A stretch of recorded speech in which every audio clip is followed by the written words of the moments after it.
2016 Illuminati Super Bowl halftime show, Beyonce, Katy Perry, Madonna, and Coldplay, all of them doing open satanic rituals. This time we're going to have the lady that was part of the spirit cooking, part of the whole Aleister Crowley events that Podesta and other Hillary minions go to in New York.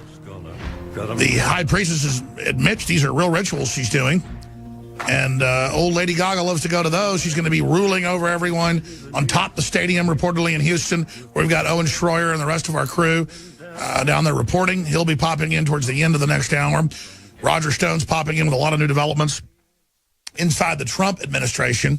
But a lot of people are going to ask me, hey, why are you even here on Sunday when the Super Bowl's on? I could care less about the Atlanta. What are they? The Atlanta whats? Seriously, I'm having a Falcons, the Falcons, and the New England Patriots, because I know this has all been built up and designed so that men put their normal male energies into watching a bunch of other overpaid, spoiled, rotten men involve themselves in what is proto-virtual reality.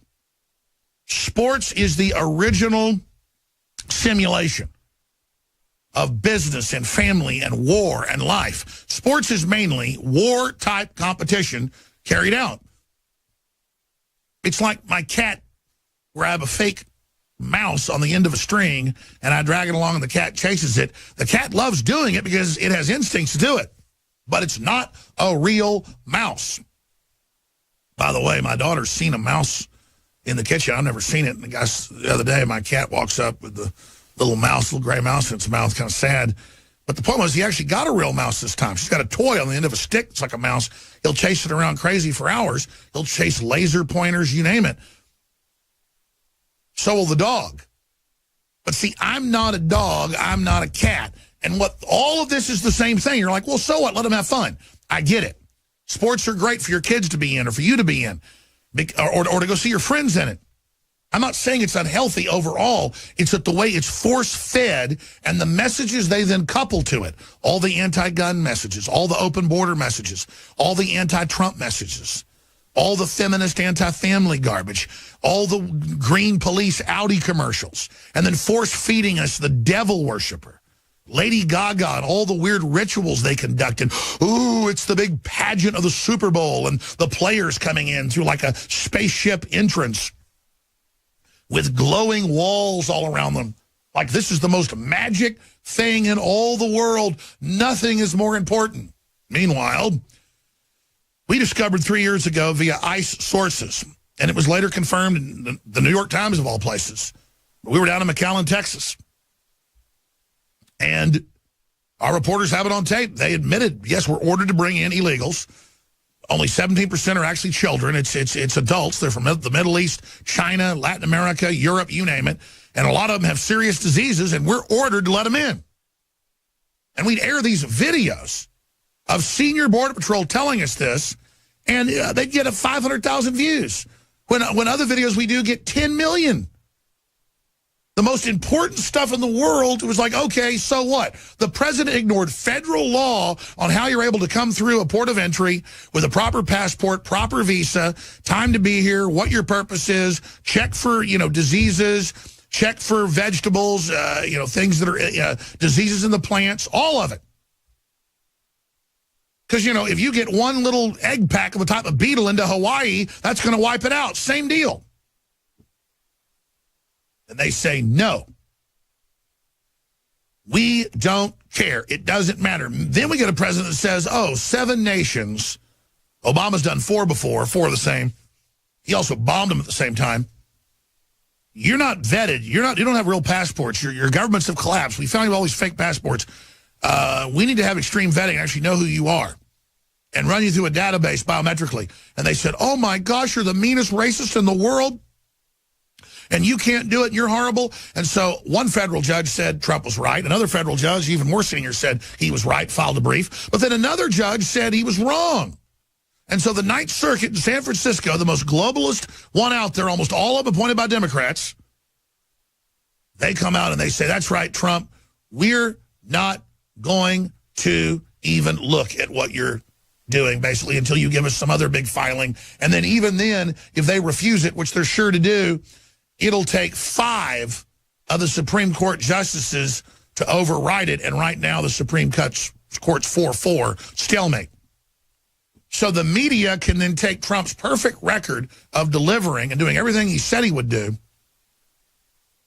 run around, get upset, say he's this horrible person, sell it like his agenda is fascist and evil, and then start calling for his impeachment, his murder, all the rest of it, when it's Obama and Hillary and John Kerry that destabilized the Middle East, caused the huge flow of refugees, and destabilized the whole place to try to help Saudi Arabia put all these jihadis in. So while we're all busy here, even debating what the media is doing, understand Trump is doing his basic duty and even using laws that Obama signed. And CNN even ran articles going, oh, look at Trump. He criticizes Obama all day, but he used an Obama law to do this. You know, I thought Obama's bad. The point is, of course, he should use an existing law without having to pass another one and then sign an executive order on top of it. But again, they're attacking him saying it's illegal and bad and horrible, but then admitting out of the other side of their mouth, oh, look, he's copying Obama. Meanwhile, you've got the Washington Post is the only liberal publication to ask, how far can protests go? Well, not when there are riots or you're trying to kill people or beating people or burning up people's cars or trying to burn up Larry King's car. All because he's white. How far can protesters go before the government steps in? And that's because the Washington Post realizes the head of UC Berkeley, the legislatures come out and said, hey, Trump, you better not cut our federal funding. We're going to continue to not let people have events at universities. If the mob of people say they can't, we're bullies, we're thugs, we're going to stop you. I mean, I've got the news articles here where they're saying they had Robert Reich go on CNN Friday and say that it was Trump supporters that rioted at UC Berkeley. MSNBC, I played the clip Friday, said that Milo was throwing firebombs. Milo, the gay conservative activist, had nothing of any such. They lie, and they lie, and they lie. So let's go over some of the things they're now pushing against President Trump, because this is the group of bullies. This is the group of thugs. These are the people trying to shut down our free speech. Of course, I want to punch him in the face. Robert De Niro slams Donald Trump again on The View and says when people are bullies, you have to bully them back. So if I want to just walk up to Robert De Niro because I know he acts tough in movies and I break his nose, not saying I'm going to do that, but I walk right up and I punch him up under the nose and actually tear his nose completely off his face. His old ugly nose, his old buzzard beak directly off his face, okay? And he falls down and hits his head. Is that okay because I said he was a bully? Because I dehumanized him? By the way, I like Robert De Niro as an actor.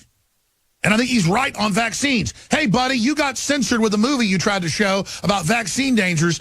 Donald Trump is putting Robert Kennedy Jr., who you admire, at the head of a commission to find out. This is wounding millions of people a year, killing thousands and thousands. The government knows it's been declassified. Why don't you not get bullied by peer pressure and do the right thing, De Niro, and actually find out how good Donald Trump is?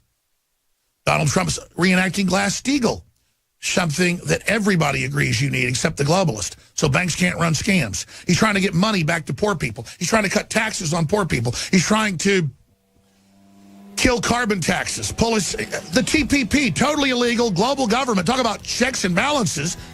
Our government had sold us out to it without even having a vote. Trump just killed it. But the media is saying he's ineffectual. Almost had a Freudian slip. He's intellectual. He's ineffectual. He's evil. He's bad. He's horrible. Blah, blah. It's the end of Trump. And then we come back, all the articles where they say, kill him, kill him, kill him, murder him, kill him, and so much more. I'm Alex Jones. Stay with us.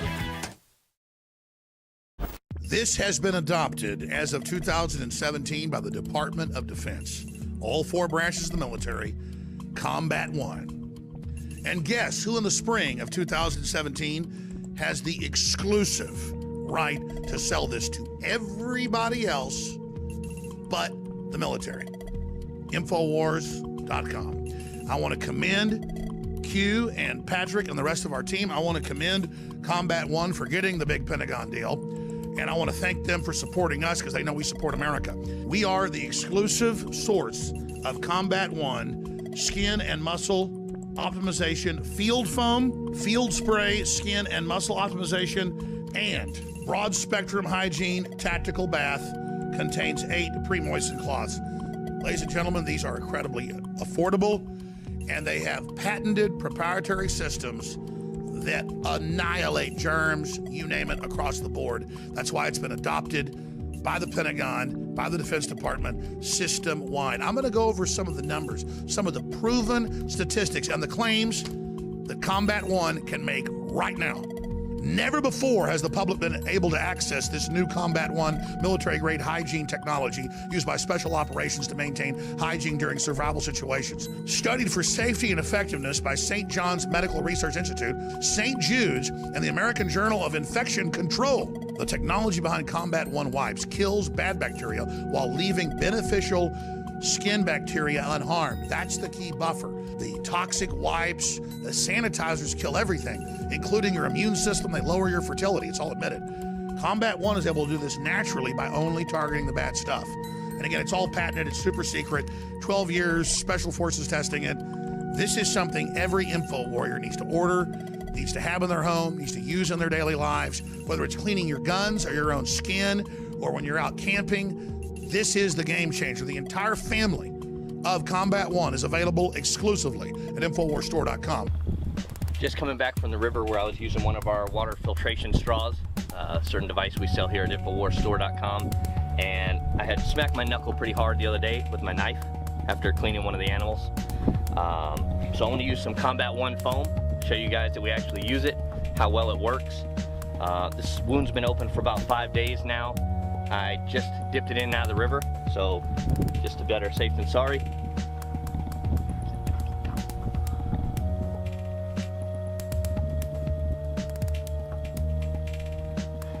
Once I let that soak in, I'll wrap it up, field dress, and nice and clean again. And it certainly is coming to the rescue with Combat One, born in America, made in America, and now distributed by InfoWars to America.